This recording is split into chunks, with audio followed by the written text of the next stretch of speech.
ቸርነቱ ለዘላለሙ ከእኛ ጋር ይኖርና ጌታችን ፈጣሪያችን መድኃኒታችን ኢየሱስ ክርስቶስ በዚህ ገዳም ምስል በመታመን በደንቆሮ ሰው ላይ አልዓደር በሚባል ሀገር ያደረገው ድንቅ ታምሪት ነው።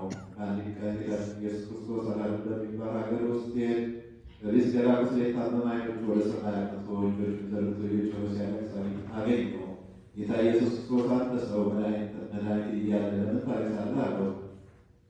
ጌታ ኢየሱስም ወደ እርሱ ቀረብ ብሎ እጁን በአንደበቱ ላይ አደረገ። ወዲያውኑ ተናገረ። ጌታ ኢየሱስ እግር በታችም ሰገደ። እግዚአብሔር ልጅ ክርስቶስ አንተ ነህ አለው። ጌታ ኢየሱስም አሁን ምን ትፈልጋለህ? በሰላም ሂድ አለው። ያን ሰው በእስራኤል መካከል መቀጠሪያ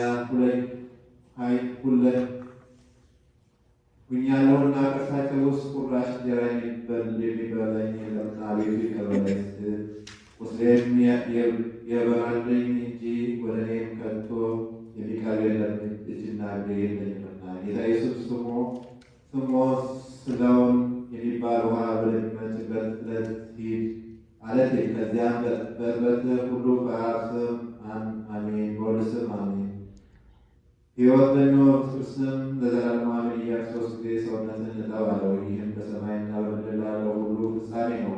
ለእርሱም ክብር፣ ምስጋና፣ ጌትነት ለዘላለሙ ይገባል። ይህንን ካደረገ በኋላ ከደዌ ትድናለህ አለው። ወዲያውኑ ያ ሰው ወደ ሲሎዋም የውሃ ምንጭ ሄዶ ጌታ ኢየሱስ እንዳዘዘው አደረገ። ያን ጊዜ ዳነ። ወደ አይሁድ ጉባኤ ወጣ። ድኖ ባዩት ጊዜ ማን አዳነህ አሉት። እርሱም የአምላካችን ጌታችን ኢየሱስ ክርስቶስ አዳነኝ አላቸው።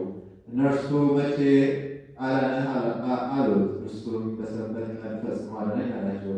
አይሁድ እርስ በርሳቸው ይህ ሰንበት ሻሪ ነው፣ ሕግንም አፍርሷል፣ ስለዚህ ሞት ይገባዋል አሉ። መምህራኑም ካህናቱም ሕዝቡን ጠርተው ቦታውን ያውቃችሁ እንደሆነ ኢየሩሳሌም በመጣ ጊዜ ንገሩን አሏቸው። ያ ያዳነውን ሰው እኔ ዝርጉስና ዲዳ ደንቆሮ ሆኜ እንደኖር አውቃለሁ። ይህም ሰው አዳነኝ።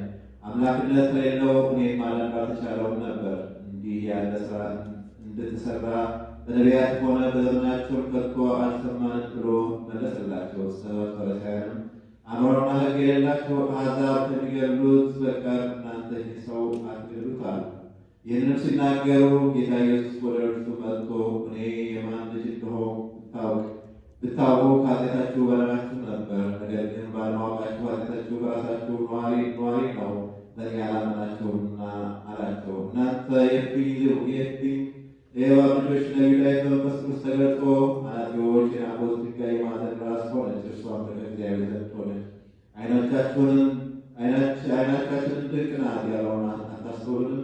እናንተ የእፉኝ የእባብ ልጆች ወንድሙን የሰደበ አይፈረድበትም ትላላችሁ። ግን ባልንጀራዋን ጎስቋላ ብሎ የሰደበ ገሃነመ ፍርድ ይገባዋል እላችኋለሁ። እናንተ የምድር እባብ ልጆች የኦሪትን ሕግ ስትጠብቁ ጽዋውን ውስጡን ታጥባላችሁ፣ በገበያ ውስጥም ጸሎታችሁን ታስረዝማላችሁ። የልብሳችሁንም ዘርፍ አሰፍታችሁ ልብሳችሁን ታዘረፋላችሁ። ጸሎታችሁን በማስረዘም ምክንያት የድሃ አደጉን የጦም አላፊውን ገንዘብ ትረግጡ ዘንድ የእንዶድ የፌጦ ከ10 አንድ ታገባላችሁ። የሚበልጠውን የእግዚአብሔር ትእዛዝ ትተዋላችሁ። ስለዚህም የእግዚአብሔር መንግሥት እናንተ አትገቡባትም፣ ወደ እግዚአብሔር መንግሥት የሚገቡትንም ትከለክሏቸዋላችሁና። የእፉኝ የእባብ ልጆች ሆይ ለመንግሥተ ሰማያት የሚበቃ ሥራ ትሠሩ ዘንድ ትጉ። እናንተ ጽፋትና የእስራኤል ካህናት ሕግን የምታፈርሱ መምጣቱንም እየተረዳችሁ ክርስቶስ እርሱ ማን ነው ከወዴት መጣ እያላችሁ የምትክዱት። አይሁድም ክርስቶስ ከመጣ እናምንበታለን፣ የዳዊት ልጅ እንደሆነ እናውቃለን አሉት። ጌታ ኢየሱስም እናንተ እንደምትሉት የዳዊት ልጅ ከሆነ ዳዊት ራሱ በመንፈስ ቅዱስ ተገልጦለት ጌታዬ ወልድን ጠላቶችህን በእጅህ ጨብጥ፣ በእግርህ ረግጥ አድርጌ እስካስገዛልህ ድረስ በቀኜ ተቀመጥ እንዴት አለው አላቸው። አይሁድ ይህን ነገር በሰሙ ጊዜ በመካከላቸው ክርክርና መለያየት ሆነ። አንድ ቃልም ሊመልሱለት ዘንድ አልተቻላቸውም። እርስ በርሳቸውም ተስፋ የምታደርጉት ክርስቶስ በወዲህ ከሚያደርገው ተአምር ያደርጋልን? ከዚህም ሁሉ ጋር ኃጢአትም ወይም ፈዛዛ ወይም ሐሰት አልተገኘበትም አሉ። በዚያችም ሰዓት ብዙ ሕዝቦች አመኑበት። ለእግዚአብሔር ክብር ምስጋና ይሁን። ይቅርታው ቸርነቱ ከእኛ ጋር